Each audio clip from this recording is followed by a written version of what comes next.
Magkano ang angioplasty?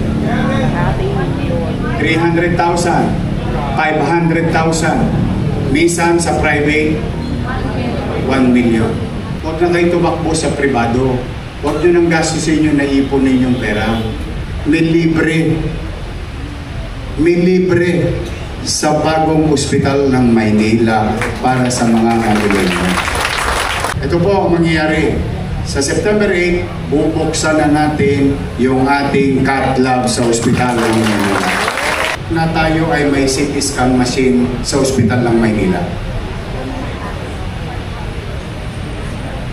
That's my point. Alam nyo ba na may MRI machine tayo sa ospital ng Maynila? Hindi nyo alam? Di ba namutang ako? Binili ko ng mga makinang yun. 3 years ako pa. So bakit kayo tinatanong? Kasi nalulungkot ako, mukhang hindi na ipaalam sa inyo. Kasi ang mga makinang yun, hindi binili para i-display, para magamit ng tao. Kasi napapasa ko yung mga sulat nyo eh. Marami sa inyo sumusulat sa akin na siya naman tinutugunan ko sa maliit kong kaparaanan. No? Napapansin ko doon, MRI, CT scan, tapos breast cancer. Nay, tay, alam niyo ba meron tayong high-tech na mammogram sa ospital ng Maynila? Now, I'm now telling you, avail. I-avail ninyo, sa inyo yun. Pera nyo yung pinambili dun eh. Sayang naman. Magkano CT scan? 5 bulig, 10 bulig, 15,000. Magkano MRI? POSAM, EDNET, 30,000. Tama po ba? Huwag na kayong gumastos. Punta kayo sa ospital ng Maynila. Yung bagong ospital na ginawa natin. Andiyan dyan po yung mga makina. Ultrasound. Sa private, 3D. Sa Manila, 4D. Yes. Magaganda po yung mga makinang nandoon. Nalulungkot nga lang ako, pag ganito umiikot ako, nagtatanong ako sa utaw, hindi nila alam.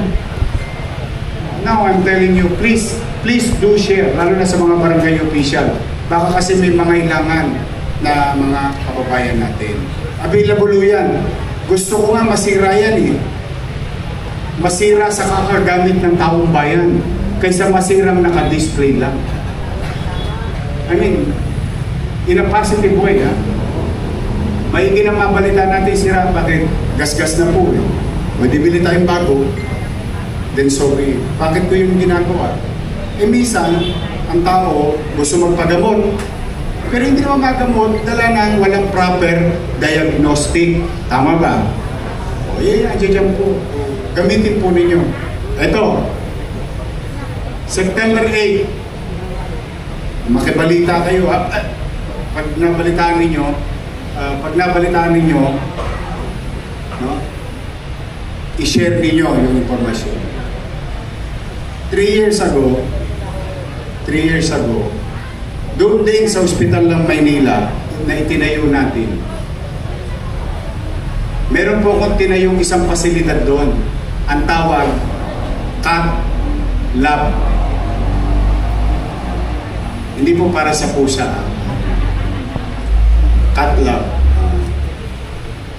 Ano ang halaga noon sa atin? Sino dito nag-angiogram na? Nakaka-experience na ng angiogram? Good. Ayun. Meron ba? Meron nakapag-angiogram? Si Che? Wala pa.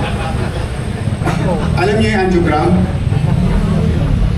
Yung sa puso. Titingnan kung meron bang para.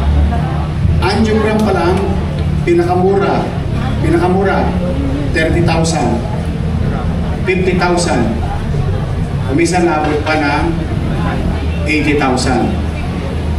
Pag may para ka, anong gagawin sa'yo?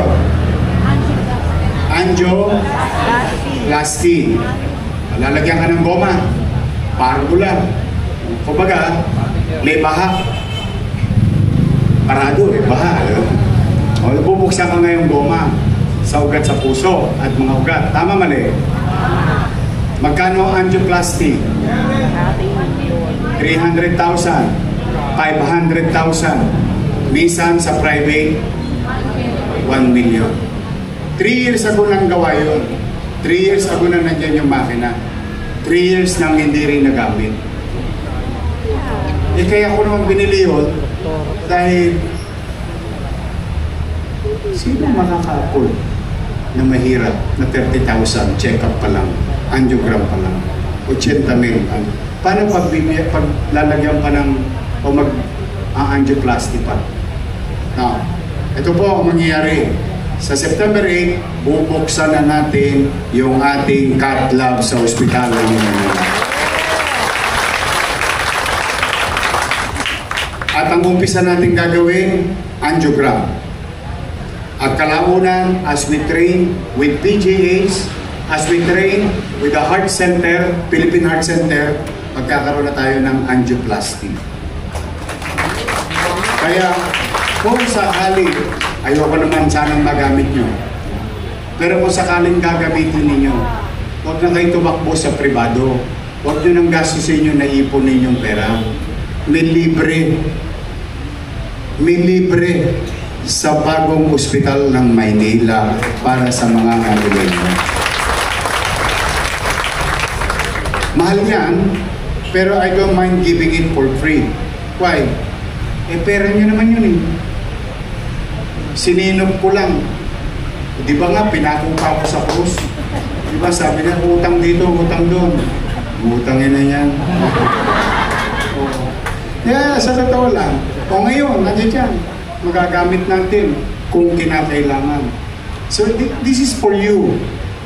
And I will do my best. Kung manatag kayo, mga batang Maynila, mga nanay ko, tatay ko. Masakit man sa likod, masakit man sa katawan, magpupursige kami, maibangon muli ang lungsod ng Maynila. So, mga nanay ko, going back to our program, at least nasabi ko rin dapat kong masabi patungkol sa healthcare. Ipaalam niya sa mga kamag-anak nyo, kakilala nyo, kaibigan nyo, kaklase ninyo, sa ex ninyo. Kasi baka nagdurugo pa puso. Nabara. Pa-angiogram nyo na. At susunod yan, yung ipinatatayo ni Congressman Erwin Cheng na cancer center, tuloy. Tuloy yun. Pinayagan na po yun natin, binigyan natin, pina-apply natin sila ng building permit, and so on and so forth. Tuloy po. Bakit? Eh, kabubuti ninyo. Now, bago tayong building, 9 months from now. Mga bata, abangan ninyo. Sigurado ako hindi na kayo tatambay kasi maganda ang desktop ninyo.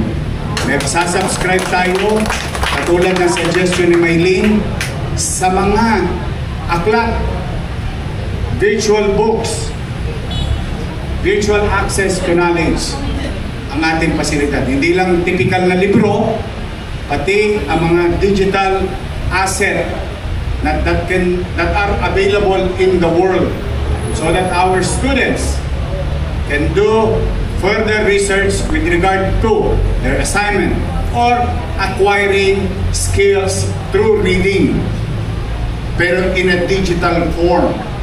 Kasi makabago na ang panahon, makabago na rin dapat ang pagserbisyo. We will build more modern public library for the people to have it. At ang extra, siyempre, sesya na kayo mga bata, spoiled sa akin yung mga senior. Meron kayong extra space para sa mga senior citizen natin. Yan ang kwentuhan. At saka siyempre, alam mo naman yung ibang lola ko, dalaga na. Dalaga na ulit. Ay ibang lolo ko, binata na. Binata na ulit. Huwag kayong mahiyang ikasal ko kayo ulit, ha?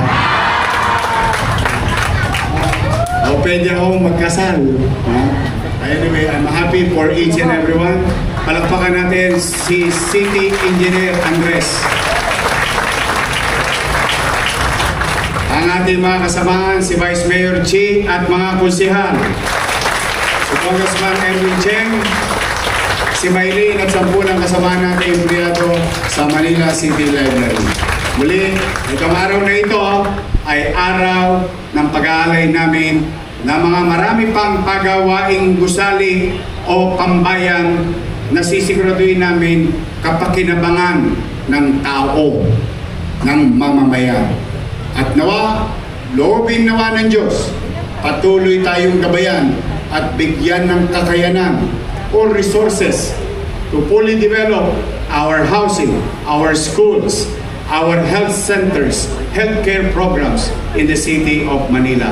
And so that businesses will come in and businesses provides jobs for our people. Muli, mag-iingat kayo. I love you. I love you. Mag-iingat kayo. Sa Maynila ngayon, pahabaan ng buhay. Kasi maraming benepisyo para sa senior citizen natin. Lahat ng wala, ibabalik ko. Ha? May awa ang Diyos. Ingat kayo, pagpalain nawa kayo ng buong may kapal. Manila! God first. Thank you.